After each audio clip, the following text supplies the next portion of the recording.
High, আমি তেজেন্দ্র সরকার আবার ফিরে এলাম। দশম শ্রেণীর অসমীকরণ নিয়ে আজ আলোচনা করব।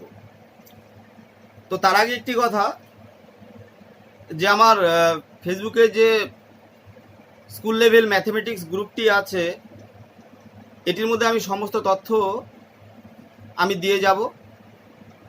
সেখান থেকে সবাই পেয়ে যাবে। আমাকে ওখানে বন্ধুত্বের অনুরোধ পাঠালে আমি তাকে গ্রহণ করে নেব, সেখান থেকে যাবতীয় তথ্য পেয়ে যাবে। তাছাড়া ইউটিউবে আমি একটি চ্যানেলও বানিয়েছি, যেই চ্যানেলে নাম school and service level mathematics. সেখানে গিয়ে সাবস্ক্রাইব করে একটি ঘন্টার সিম্বল দেওয়া আছে, সেটাতে ক্লিক করলে পরে যে কোনো ভিডিও সেখানে সবার প্রথমে পেয়ে যাবে। তো যাই হোক, তাছাড়া হোয়াটসঅ্যাপের মধ্য দিয়ে আমি তো যোগাযোগ করছি আমার শিক্ষার্থীদের সাথে। সেই নাম্বারটা 9733056829। সেখানে ফোন করে যোগাযোগ করা যাবে না, শুধুমাত্র হোয়াটসঅ্যাপের মধ্য দিয়ে কথোপকথন হবে, লিখতে হবে। তো যাই হোক, আমি এবার আমাদের বিষয়বস্তুর দিকে একটু ঢুকি। তার আগে ছোট্ট একটি কথা বলি, একদম মজার গল্প। তো ইংরেজরা এই ভারতবর্ষে প্রায় 200 বছর রাজত্ব করেছে। আমরা তেমন কিছু 200 বছরে করতে পারিনি, তার জন্য তারা 200 বছর ছিল। তো আসল কথা, একটি মজার কথা, যে তখন হয়তো আমাদের কাছে সেরকম অস্ত্র ছিল না, আমাদের কাছে আগ্নেয় অস্ত্র ছিল না তখন সেরকম। ঢাল তরোয়াল সব কিছু যদি ঠিকমতো না থাকে, তাহলে আমরা যুদ্ধে গিয়ে অনিবার্য পরাজিত হবই। তো আমি মনে করছি যে অসমীকরণ যখন অধ্যায়টিতে যাব, তখন তার জন্য আমরা কিছু ব্রহ্মাস্ত্র, ঢাল তরোয়াল সব কিছু নিয়েই নামবো, যাতে আমরা পরাজিত না হই। তার জন্যই আমার এই কথা বলা। তো সেই অস্ত্রগুলি কি কি? সেই অস্ত্রগুলি হলো সংখ্যামালা, বীজগণিতিক সংখ্যামালা। সংখ্যামালাটা কি? সংখ্যামালা যে সমস্ত সংখ্যা আমরা এর আগে পড়েছি, টোটাল যা সংখ্যা আছে, বাস্তব সংখ্যা, কাল্পনিক সংখ্যা, এই টোটাল সংখ্যাগুলোকে আমরা সংখ্যামালা হিসাবে বলছি। আর বীজগাণিতিক সংখ্যামালা কি? যেখানে এক্স ওয়াই জেড ইত্যাদি দিয়ে থাকবে, যেখানে মানটা আমরা এক্সাক্ট ভ্যালুটা কি সেটা আমরা জানতে পারবো না, সেটা আমরা বীজগাণিতিক সংখ্যামালা, যেটা আমরা জানতে পারি না, অজানা যে রাশিটি আছে সেটাকে বলছি। আর জানতে হবে আমাদের চলরাশি ও ধ্রুবক পদ। চলরাশি কি? যে রাশির মান পরিবর্তনশীল, মানে এক জায়গায় স্থির থাকছে না, ও চলছে। X plus y equal to 5, এখানে এক্স এর ভ্যালু পরপর বসালে পরে ওয়াইয়ের ভ্যালু পরপর পেতে থাকবো, ওয়াইয়ের ভ্যালু পরপর বসালে পরে এক্স এর ভ্যালু পরপর পেতে থাকবো। এক্স আর ওয়াই, এক্স এবং ওয়াই এই দুটি হচ্ছে যেমন চলরাশি বা এবার এখানে যেই সংখ্যাটি আছে 5x plus y equal to 5 দেওয়া আছে, সেই 5টিকে আমরা বলছি ধ্রুবক পদ। এই ধারণাটা আমাদের স্পষ্ট লাগবে। সমীকরণ সম্বন্ধে আমাদের ধারণা লাগবে, সেটা আমরা ছোটবেলায় করেছি। সমীকরণ সম্বন্ধে ধারণা, সমীকরণ সম্বন্ধে আমরা খুব ভালো কনসেপ্ট আমরা জানি, যেটা হলো যে কোনো একটি দাঁড়িপাল্লা, এই দাঁড়িপাল্লা দিয়ে আমরা বুঝেছি ছোটবেলায়। এখন কথা হচ্ছে এই দাঁড়িপাল্লার মধ্যে যদি আমরা এখানে এখন ব্যালেন্সে আছে, মানে সমানভাবে আছে, ভূমির সঙ্গে সমান্তরালে আছে এই দুটি পাত্র। এই দাঁড়িপাল্লাটি এখানে আর এখানে, যদি আমি এখানে 5 কেজি পাথর চাপিয়ে দেই, তাহলে দেখা যাবে একদিকে কাত হয়ে গেল। এদিকে যদি 5 কেজি পাথর চাপাই, তাহলে আমার এদিকেও 5 কেজি পাথর চাপাতে হবে। এখান থেকে যদি 2 কেজি সরিয়ে দেই, মানে বিয়োগ করে দেই, তাহলে এখান থেকেও 2 কেজি বিয়োগ করে দিতে হবে, নতুবা পাল্লা ডান দিকে হেলে যাবে। যদি আমি এখানে কোনো সংখ্যা দিয়ে গুণ করি, গুণ বলতে আমি এখানে 2 আছে, এই 2 এর 5 আছে, এখানে 5 এর 2 গুণ জিনিস নিলাম, 5 গুণন 2, মানে এখানে 5 কেজি আটা আছে, তার দ্বিগুণ নিলাম, 5 গুণন 2 10 কেজি নিয়েছি, তার মানে এখানেও 5 গুণন 2 10 কেজি নিতে হবে, তাহলেই এটি ব্যালেন্সে থাকবে। এটা হচ্ছে সমতা যেটা ছিল। এখান থেকে আমরা সমীকরণ, এটা সমান আছে, এটাকে যদি আমরা সমান চিহ্ন ভাবি, এই যে এখানে যে দণ্ডটির উপর ব্যালেন্স ভাবে আছে, এটাকে যদি আমরা সমান চিহ্ন মনে করি, তাহলে এই দিকটাকে আমরা বলছি বাম পক্ষ, এই দিকটাকে বলছি আমরা ডান পক্ষ। যখন আমি বাঁ দিকে কিছু চাপাবো ডান দিকেও চাপাতে হবে। এটা গেল সমীকরণের যে আমাদের কনসেপ্টটি ছিল সেটা। এবার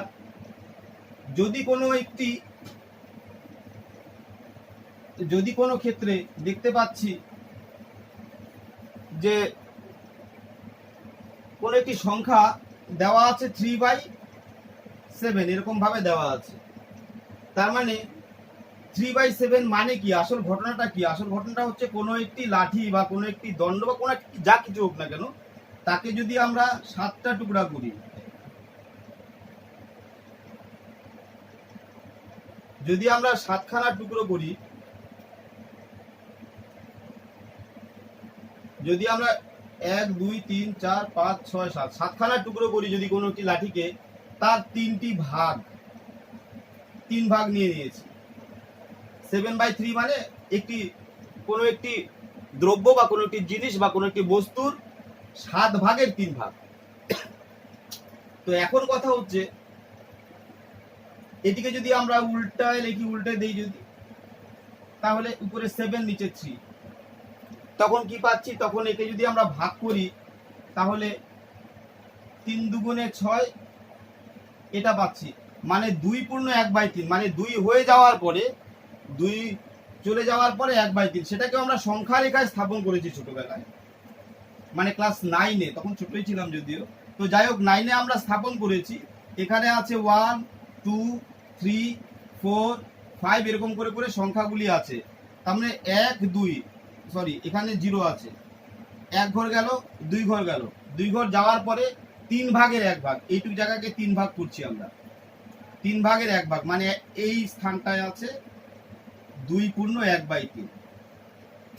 তো এখন কথা হচ্ছে যে আমরা এই সংখ্যাগুলিকে, প্রথমে ছিল 3/7, তাকে উল্টানোর পরে পাচ্ছি, তাকে উল্টে লিখার পরে পাচ্ছি আমরা 7/3।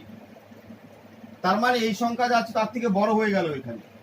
মানে কোনো একটি সংখ্যা, সেই সংখ্যাকে যদি অন্যন্য করা হয় তাহলে পরে হয় সেই সংখ্যাটি বড় হবে, নতুবা সেই সংখ্যাটি ছোট হবে পূর্বের সংখ্যার থেকে।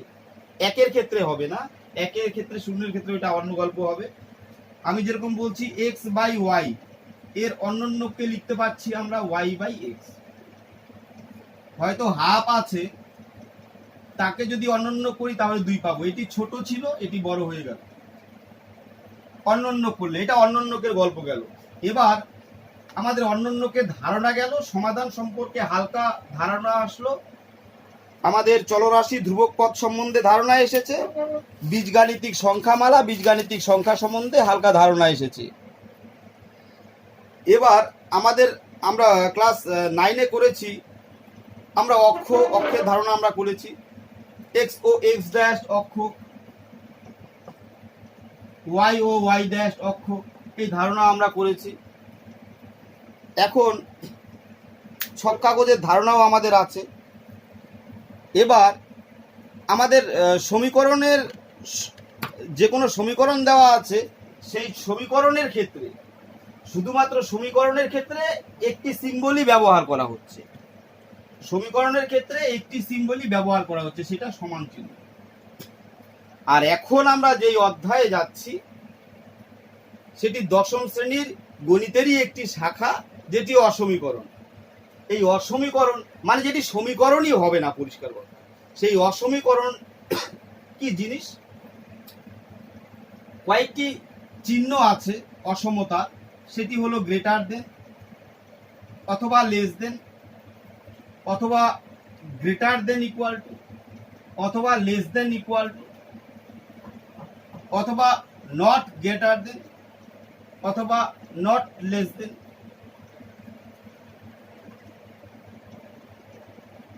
ইত্যাদি। আর নট ইকুয়াল টু, এটার সম্বন্ধে আমি পরে বলছি, আমি এই কয়টার সম্বন্ধে আগে বলছি। এই কয়টা চিহ্ন যে আছে, এটা হচ্ছে অসমীকরণের চিহ্ন। এই কয়টা চিহ্ন দিয়ে অসমীকরণটি গঠিত হয়। তার মানে অসমীকরণের সংজ্ঞাতে আমরা যদি যাই তাহলে কি বলতে পারবো? এক বা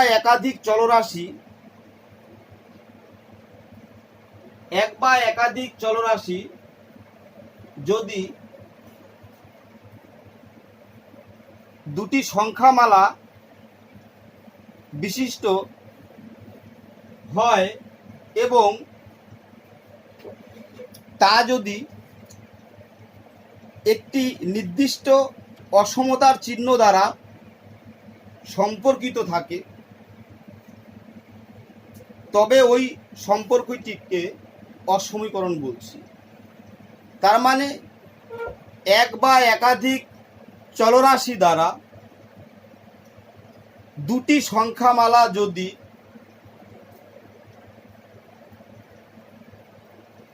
অসমতা চিহ্নের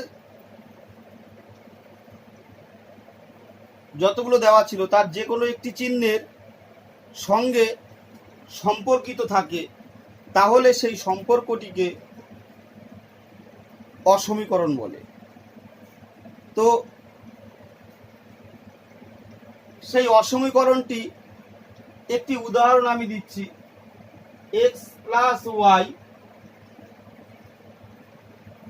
এটি একটি সংখ্যামালা, অপর একটি সংখ্যামালা 3x। এখানে যে কোনো চিহ্ন, ওই চিহ্নগুলির মধ্যে যে কোনো হয় গ্রেটার দেন থাকলো, অথবা লেস দেন থাকলো, অথবা গ্রেটার দেন ইকুয়াল টু, অথবা লেস দেন ইকুয়াল টু, তখন আমরা সেটাকে অসমীকরণ বলছি। এবার অসমীকরণ যে আছে, অসমীকরণের কিছু ধর্ম আছে, আমাদের জানতে হবে। সবগুলি লিখে দিতে হবে, নইলে পরবর্তীতে সমস্যা হবে। বারবার ভিডিও দেখে দেখে পড়লে পরে সময় নষ্ট হবে, তাছাড়া আর কিছু না। তো অসমীকরণের ক্ষেত্রে কয়েকটি জিনিস আমাদের জানতে হবে। 1 নাম্বার, কোনো অসমীকরণের উভয় পক্ষের সাথে কোনো অসমীকরণের উভয় পক্ষের সঙ্গে কোনো ধনাত্মক বা ঋণাত্মক সংখ্যা যোগ বা বিয়োগ করলে অসমীকরণের চিহ্নের কোনরূপ পরিবর্তন হয় না। কোনো অসমীকরণের উভয় পক্ষের সাথে কোনো ধনাত্মক বা ঋণাত্মক সংখ্যা যোগ বা বিয়োগ করলে অসমীকরণের চিহ্নের কোনরূপ পরিবর্তন হয় না। এর উদাহরণের ক্ষেত্রে আমরা দুটি ভাগ করে নিচ্ছি। 1 নাম্বার বীজগাণিতিক সংখ্যামালা আর 2 নাম্বার সংখ্যামালা।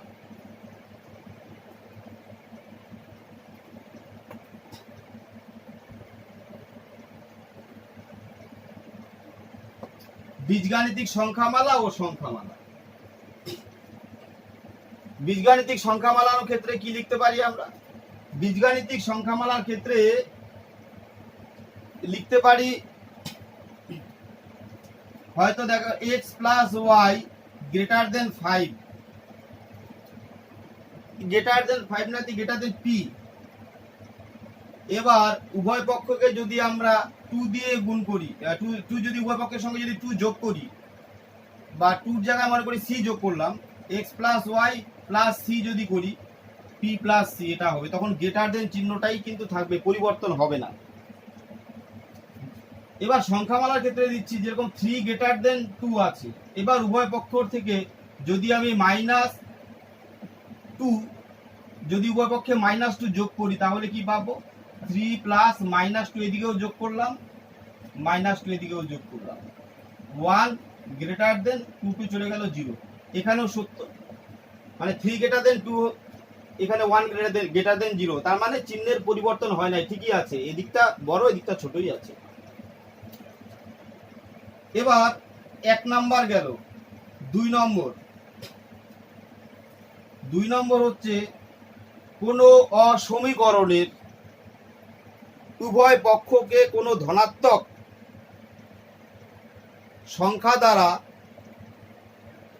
গুণ এবং ভাগ করলে অসমীকরণের চিহ্নের কোনরূপ পরিবর্তন হয় না। আগের কথাই হবে, ওখানে হবে ধনাত্মক গুণ এবং ভাগ হবে, ধনাত্মক সংখ্যা দিয়ে গুণ ভাগ করলে। মানে কোনো অসমীকরণের উভয় পক্ষকে কোনো ধনাত্মক সংখ্যা দ্বারা গুণ বা ভাগ করলে অসমীকরণের চিহ্নের কোনো রূপ পরিবর্তন হয় না। যেরকম দেওয়া আছে এক্স লেস দেন পি দেওয়া আছে, আমি উভয় পক্ষকে সি দিয়ে যদি গুণ করি c x less than CP, এটাই হবে। সংখ্যামালার ক্ষেত্রে উদাহরণ দিচ্ছি 7 লেস দেন 9 এটা দেওয়া আছে। তখন আমরা একটা কাজ করতে পারি, উভয় পক্ষকে 2 দিয়ে মাল্টিপ্লাই যদি করি, 2 দিয়ে গুণ করলে এই পাশে 14 এই পাশে 18, মানে 14 ছোট এটা বড়, লেস দেন। এক্ষেত্রেও তাই হচ্ছে। বীজগাণিতিক সংখ্যামালার ক্ষেত্রে আমরা আরেকটি তথ্য এখান থেকে পেয়ে গেলাম উদাহরণ সহ। এবার যদি বলা হয় কোনো অসমীকরণের পরবর্তীতে কোনো অসমীকরণের উভয় পক্ষকে কোনো ঋণাত্মক সংখ্যা দ্বারা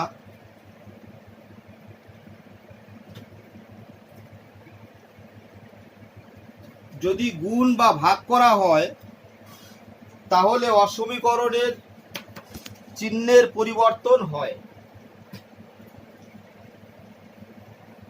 কোনো অসমীকরণের উভয় পক্ষকে কোনো ঋণাত্মক সংখ্যা দ্বারা যদি গুণ বা ভাগ করা হয় তাহলে অসমীকরণের চিহ্নের পরিবর্তন ঘটে।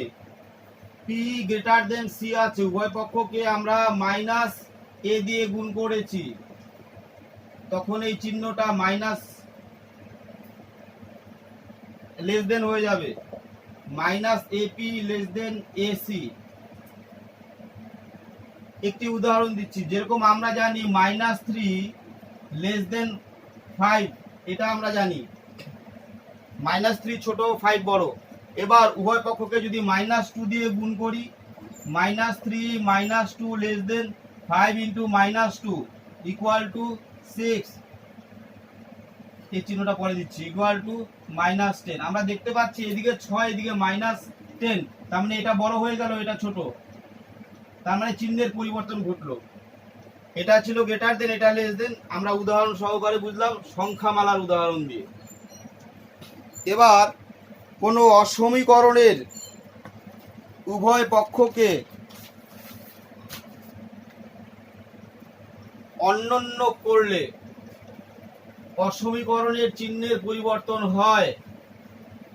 পরবর্তী লিখতে হবে পরবর্তীতে 4 নম্বর, কোনো অসমীকরণের উভয় পক্ষকে অন্যন্য করলে অসমীকরণের চিহ্নের পরিবর্তন ঘটে। যেরকম এক্স গ্রেটার দেন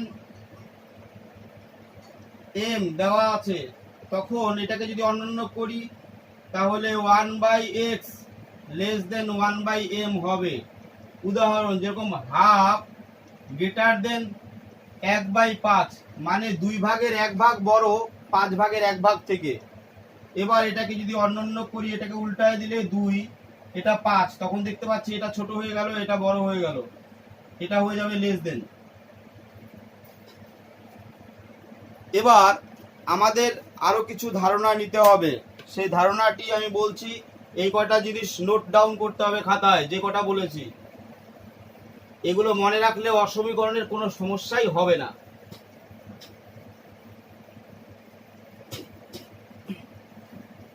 সেটা হলো, যদি থাকে এ গ্রেটার দেন বি আর বি গ্রেটার দেন সি, তাহলে আমরা লিখতে পারি a greater than b greater than c.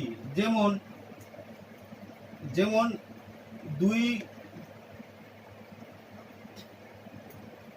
যেমন আমি একটা উদাহরণ দিচ্ছি, 5 গ্রেটার দেন 2, আবার 2 গ্রেটার দেন 1, তা আমরা লিখতে পারি 5 গ্রেটার দেন 2 গ্রেটার দেন 1, মানে 5 সবগুলোর থেকে 5 বড়। এভাবে আমরা লিখতে পারি, এটা একটা মনে রাখতে হবে হালকা। এটা গেল 5 নম্বর, এটা উদাহরণ। এবার যদি যদি দেওয়া থাকে x greater than equal two 2, তার মানে x গ্রেটার দেন, এবার 6 নাম্বার, যদি x greater than equal two y থাকে, তার মানে গ্রেটার দেন ইকুয়াল টু মানে x এর মান y হবে অথবা y থেকে বড় হবে, তার মানে x এর সর্বনিম্ন মান সমান সমান y। যদি থাকে x less than equal two y, তখন মানে x এর মান y হবে অথবা y এর থেকে ছোট হবে, তার মানে x এর সর্বোচ্চ মান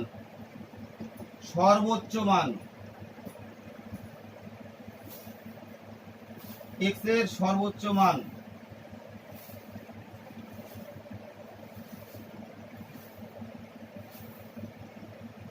সমান সমান y, এটা মনে রাখতে হবে।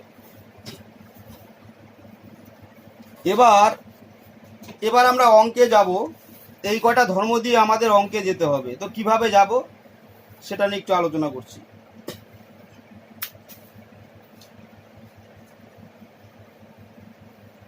যে কয়টি ধর্ম আলোচনা করা হলো, এই কয়টি ধর্মের উপর ভিত্তি করে এই কয়টি ধর্মকে কাজে লাগিয়ে আমাদের অঙ্ক করতে হবে। 4x - 3 বাই 5 প্লাস 1 এরকম দেওয়া আছে লেস ইকুয়াল টু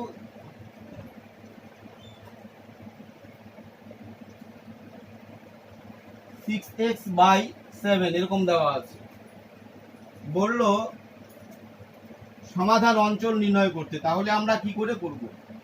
আমরা একটাকে হাঁটাবো, এখান থেকে সরাবো, তার মানে একটা কাজ করতে হবে। 4x - 3 বাই 5 প্লাস 1 আছে, এইদিকেও -1 যোগ করব, এইদিকেও -1 যোগ করব, সমান মানে এই চিহ্নের পরিবর্তন হবে না, তাতে হয়ে গেল। এবার এটা কাটা চলে গেলে আমরা পাচ্ছি এখানে 4x - 3 by 5 less than equal to নিচে 7, 6x - 7 লসাগু করে দিয়েছি এখানে। এবার 5 আর 7 এর লসাগু কত? 5 আর 7 এর লসাগু হচ্ছে 35। এবার উপরেও 35, এই পাশেও 35 দিয়ে গুণ, এই পাশেও 35 দিয়ে গুণ, তাহলে চিহ্নের পরিবর্তন হবে না, ধনাত্মক সংখ্যা দ্বারা গুণ করছি। এটাকে গুণ করছি 35 দিয়ে,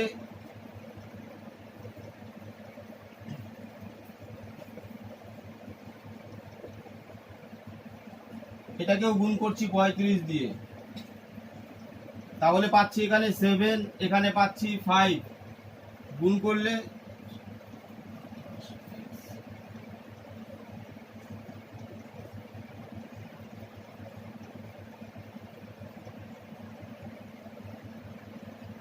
এবার আমরা একটা কাজ করব।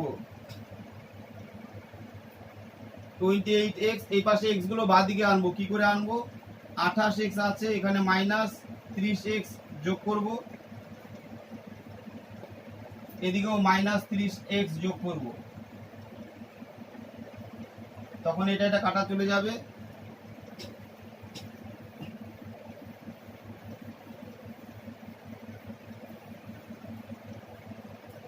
তারপরে এখান থেকে কাটা গিয়ে এখান থেকে পাচ্ছি আমরা -2x -21 less than equal two চলে গেল -35। এবার একটা কাজ করব, এই 21টাকে ডান দিকে নিয়ে যাব, এভাবে তো নিতে পারবো না। আমরা এর জন্য একটা কাজ করব, দুপাশেই +21 যোগ করে দেব, তাহলে -21 কাটা চলে যাবে।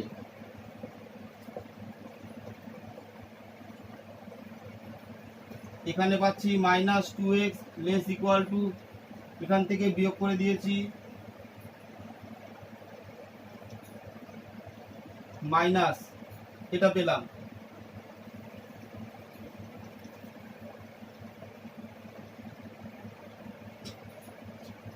এবার একটা কাজ করব, আমরা এখান থেকে উপরে নিচে দুপাশে আমরা একটা কাজ করতে পারি। এখানে লেস দেন ইকুয়াল টু চিহ্ন আছে, মাইনাস 2x আছে, এখানে মাইনাস 7 দিয়ে মাইনাস 2 দিয়ে ভাগ করব, এটাকেও মাইনাস 2 দিয়ে ভাগ করব। মানে ঋণাত্মক সংখ্যা দিয়ে ভাগ করলে এই চিহ্নটাও চেঞ্জ হবে, তখন এটা লেস দেন ইকুয়াল টু ছিল, এই চিহ্নটা তখন গ্রেটার দেন ইকুয়াল টু হবে। সেই ধর্ম দিয়ে কাটাকাটি গিয়ে x greater than equal two 7, তার মানে x এর ভ্যালু 7 হবে অথবা 7 থেকে বড় হবে। যদি আমরা সংখ্যা রেখায় স্থাপন করি তাহলে পাবো এখানে 0 1 2 3 4 5 6 7 8 9 10 11 12 এই করতে করতে আছে। তো গ্রেটার দেন ইকুয়াল টু 7, আমরা 7 এ চলে গেলাম, মানে 7 হবে, x এর ভ্যালুটা হচ্ছে 7 হবে অথবা 7 থেকে বড় হবে, এদিকে যেতে থাকবে। এই টোটাল ভ্যালুটা হবে 7 হবে অথবা 7 থেকে, x এর ভ্যালু হবে 7 অথবা 7 থেকে বড়। তার মানে x এর সর্বনিম্ন ভ্যালু হচ্ছে 7, 7 এর থেকে বড় হতে পারে। আমাদের হয়ে গেল এটা।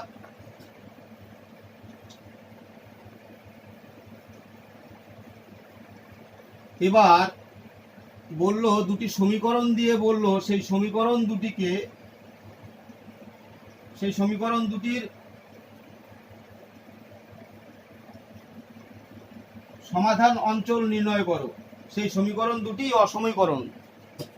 তখন আমরা সেই অঙ্কটা কিভাবে করব? তো তখন আমরা একটা কাজ করব, হয়তো দেওয়া আছে 4x - 3y - 12, একটা সমীকরণ 4x - 3y greater than equal to 12, greater than equal to 12। আরেকটা দেওয়া আছে 3x + 2y + 6, 3x + 2y + 6 greater than equal to 0। এই দুটি সমীকরণ দেওয়া আছে, বলল এই দুটি সমীকরণকে অসমীকরণ, এই দুটি সমীকরণ না, এই দুটি যে অসমীকরণ আছে তার লেখচিত্রে মধ্য দিয়ে সমাধান অঞ্চলটি প্রকাশ করতে বলছে। তো তখন আমরা একটা কাজ করব, সমীকরণ 1 ও 2 এর আমরা লিখব, সমীকরণ 1 ও 2 এর অনুরূপ সমীকরণটি হলো এই কথা বলে 4x - 3y = 12, this implies -12 - 4x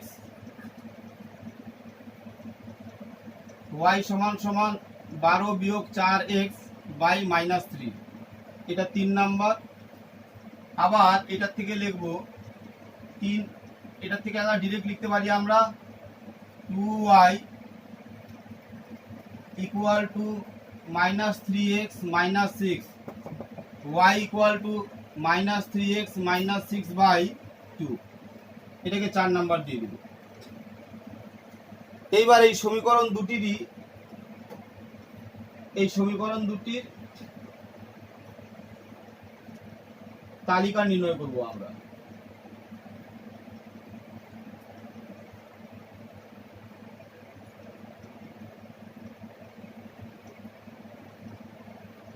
এটা x, এটা y, এটা x, এটা y। প্রথমটার ক্ষেত্রে আমরা কি আমরা x এর ভ্যালু 0 বসিয়ে দিব, x এর ভ্যালু 0 বসালে y এর ভ্যালু -4। আবার y এর ভ্যালু যদি 0 হয়, 0 হয়ে গেল, তাহলে y এর ভ্যালু 0 হলে x এর ভ্যালু 3, সরি y এর ভ্যালু যদি 0 হয় x এর ভ্যালু হবে 3, -3 বসালে -8। একই রকম ভাবে আমরা এখানে যদি 0 বসিয়ে দেই, x এর ভ্যালু 0 বসালে y এর ভ্যালু -3, y এর ভ্যালু 0 বসালে x এর ভ্যালু -2, 2 বসালে পরে -6, 2 বসালে পরে 3 দুগুণে 6 -12। এবার এই যে বিন্দুগুলি পেলাম 0 -4, 0, 3, -3, -8, 0, -3, -2,0 2, -6। এবার এই বিন্দুগুলিকে আমরা যে গত বছর নবম শ্রেণীতে শিখেছি, ছক কাগজে দুটি অক্ষ অঙ্কন করে বিন্দুগুলিকে স্থাপন করা আমরা শিখেছি গত বছর। এই তো বিন্দুগুলিকে তারপরে স্থাপন করার পরে বিন্দুগুলিকে স্থাপন করে আমরা সরলরেখা পাবো। ছক কাগজে ওয়াই ও ওয়াই ড্যাশ এবং এক্স ও এক্স ড্যাশ অক্ষ দুটি পরস্পরকে ও মূল বিন্দুতে লম্বভাবে ছেদ করেছে। এবার এখান থেকে আমরা এই বিন্দুগুলিকে স্থাপন করব। তো বিন্দুগুলি প্রথমে আছে, এখানে আমরা নিয়েছি 0 আর 4, 0 -4, 1 2 1 1 2 3 4, 0 আর -4 বিন্দুটি এখানে, 0 3, 0 আর 3, 0 3 বিন্দুটি উপরে, সরি 0 3 হবে না, এটা 3 0 হবে, 3 0 হবে, এটা 3 0 হবে। এবার 3 1 2 3, 3 0 বিন্দুটি এখানে। আরেকটা আছে -3 -8, -3 1 2 -3 -8, এই সমস্ত দিকে হবে। এইবার এই তিনটি বিন্দুকে আমি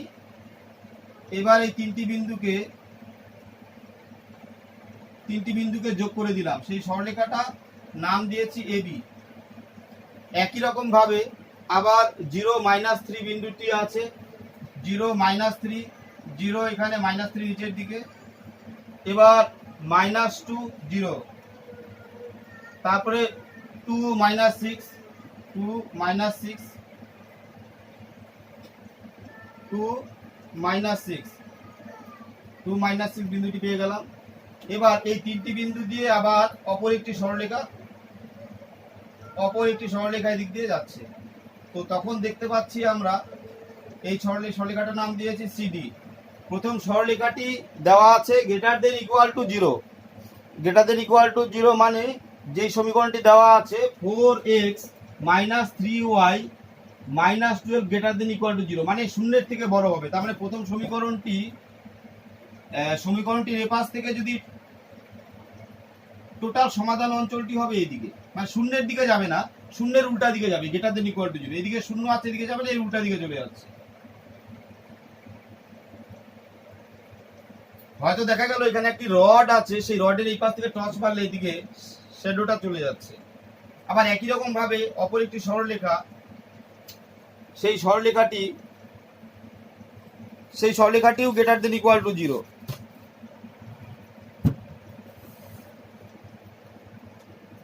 অপর সরলরেখাটি আছে, সেই সরলরেখাটির ইকুয়েশন ছিল 3x + 2y + 6, 3x + 2y + 6, এটাও গ্রেটার দেন ইকুয়াল টু 0। তো এখানে 0 আছে,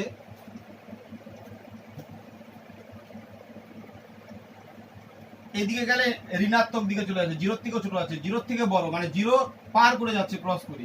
তো এর জন্য আলাদা একটা চিন্তাধারা আছে। এখানে যে কোনো একটি বিন্দু নিলাম, আমি এখানে একটা বিন্দু নিলাম, হয়তো ওখানে 1 1 আছে, এখানে একটা বিন্দু 1 1 আছে। এই 1 1 বিন্দুটি এখানে বসাবো, দেখবো এটা সিদ্ধ হয় কিনা। 1 বসালে 3 + 2 + 6 হচ্ছে গিয়ে 11, সেটা গ্রেটার দেন ইকুয়াল টু 0। তার মানে এখানে বিন্দু নিয়ে সেই বিন্দুটাকে যদি আমি এই সমীকরণে বসাই, তাহলে সিদ্ধ হচ্ছে, এই বিন্দুটির দ্বারা এই সমীকরণটি সিদ্ধ হচ্ছে। তাহলে আমরা লিখতে পারি এর শ্যাডোটা এদিকে যাবে, তার মানে আমরা পাচ্ছি এইটুকু এরিয়া, এটার থেকে পাচ্ছি এইদিকে, এটার থেকে পাচ্ছি এইদিকে, তার মানে আসলে আমরা এরিয়াটা পাচ্ছি এই যে এইটুকু এরিয়া পাচ্ছি। এটা হচ্ছে সমাধান অঞ্চল। প্রথম সমীকরণ থেকে আমরা পাচ্ছি সমাধান অঞ্চল শূন্যর বিপরীত দিকে এইদিকে পাচ্ছি। দ্বিতীয়টার ক্ষেত্রেও পাচ্ছি আমরা এদিকে ঋণাত্মকের দিকে হবে না, তার উল্টো দিকে হবে, তার মানে এইদিকে পাচ্ছি আমরা। এটাও এদিকে পেলাম, এটাও এদিকে পেলাম, এটা এদিক থেকে এদিকে যাচ্ছে শ্যাডো, এটা এদিক থেকে শ্যাডোটা নিচের দিকে নামছে। তো আমি একটা জিনিস দেখিয়ে দিচ্ছি, যদি এখানে এরকম ভাবে কোনো একটি এখান থেকে এখানে যদি কোনো একটি ওয়াল থাকে, তাহলে এই পাশে যদি টর্চ মারা হয় তাহলে ডার্কটা এইদিকে হবে। আবার এই পাশেও যদি থাকে, উপর থেকে যদি টর্চ মারা হয় তাহলে ডার্কটা এদিকে আসবে। মানে দুটি ডার্কের কমন যে জায়গাটা আছে, মানে দুটি ডার্কের একদম যে কমন জায়গাটা আছে সেই জায়গাটা পাচ্ছি আমরা এইটা। এটাই হচ্ছে সমাধান অঞ্চল। একই রকম ভাবে এর থেকে বেশি যেগুলো আছে সেগুলো আমরা করতে পারবো।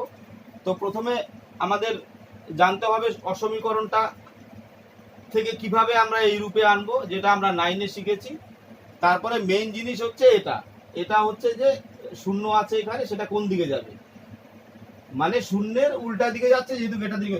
তাছাড়া আরেকটা বুদ্ধি আছে, এখানে যে বিন্দুগুলি আছে এই সমীকরণের মধ্যে, এই বিন্দুগুলি আছে, এই বিন্দুগুলি দিয়ে আমরা যে সমীকরণ পেলাম, তারপরে এখান থেকে একটা অতিরিক্ত দূরত্বে একটা বিন্দু নিচ্ছি, মনে করি এখানে গেল 10, এখানে গেল -10, মানে +10 আর -10, এই বিন্দুটাকে আমরা প্রথম সমীকরণ মানে এবির মধ্যে যদি বসাই তাহলে দেখবো এটা সিদ্ধ হয়ে যাচ্ছে। তার মানে বুঝবো, যদি এটা সিদ্ধ হয়, স্যাটিসফাইড হয়, তাহলে বুঝবো যে হ্যাঁ এর শ্যাডোটা এদিকে আসছে, এর শ্যাডোটা এদিকে আসছে। তার মানে দুটির কমন অংশটা এটাই হচ্ছে সমাধান অঞ্চল। যাই হোক, এটাকে একটু ভালো মতো দেখতে হবে, আশা করি হয়ে যাবে, চিন্তা নাই। কিন্তু যদি কোনো সমস্যা হয়, এটা নিয়ে যদি আরো সমস্যা হয়, বিস্তারিত জানতে চাইলে আমি আবার বলবো। আগে সম্পূর্ণ যা যা পড়িয়েছি সবগুলো ভালো মতন খাতায় ফেয়ার করতে হবে, তারপরে ধীরে ধীরে পড়তে হবে, পড়ে অঙ্কগুলো করতে হবে। উদাহরণে দেওয়া আছে, পর্ষদের বইয়ে প্রচুর উদাহরণ আছে, এগুলো করতে হবে, তারপরে অধ্যায়ে যেতে হবে। তাও যদি কোনো সমস্যা হয় আমি আছি, সব ঠিক হয়ে যাবে। ঠিক আছে, এই বলে আজকে এখানে সমাপ্ত করছি। সকলে ভালো থেকো। ঠিক আছে।